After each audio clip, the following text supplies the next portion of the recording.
বনি ইসরায়েলের 3 লোক সফরে বেরিয়েছে, মরুভূমির সফর, মাঝখানে তুফান। কই যাবে, কই বাঁচবে? দৌড়াদৌড়ি শুরু। দৌড়াতে দৌড়াতে এক পাহাড়ের গুহার ভেতরে আশ্রয় নিয়েছে।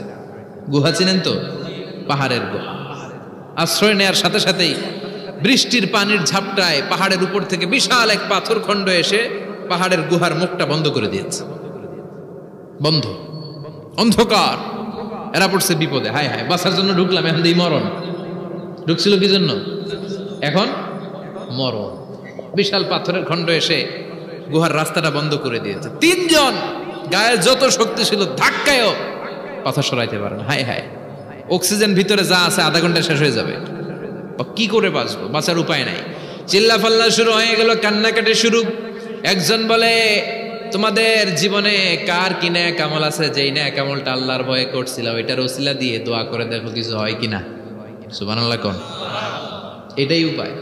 একজন হাঁটু গেড়ে চোখের পানি ছাড়া শুরু করছে আর দোয়া শুরু করছে, আল্লাহ আল্লাহুম্মা কানাত লি আবাওয়ান শাইখান কাবীরা।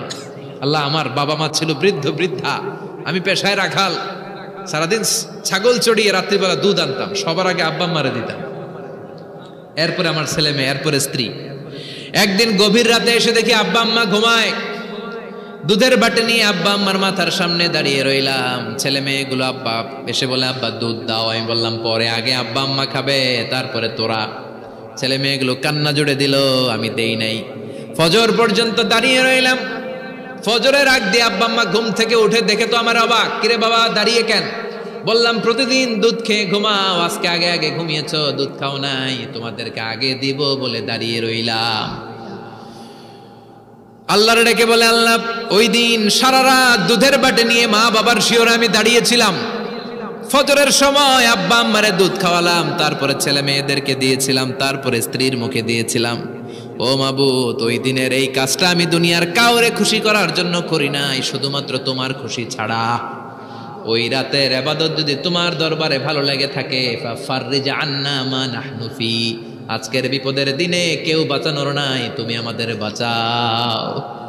ফানফাজারাত, মুহূর্তের মধ্যে 1/3 বিশাল পাথর খণ্ডটা 1/3 ডান দিকে সরে যায়, এক পাশে সরে যায়। সামান্য আলো বাতাস ঢুকতে আরম্ভ করবে। এখন বাতাস ঢুকে, এখন বেঁচে থাকতে পারবে এই নিশ্চয়তা হয়েছে। সুবহানাল্লাহ কোন? এবার সে বলল, ভাই তোর কি আমল আছে বল। দ্বিতীয় জন হাঁটু গেড়ে আবার চোখের পানি ছেড়ে আল্লাহর ডেকে বলে, মাবুদ আমার এক চাচাতো বোন ছিল, কানাত লি ইবনাতু আম জামিলা ওয়া কুনতু উহিব্বুহা কাআশাদ্দি মা ইউহিব্বুর রিজাল আন নিসা।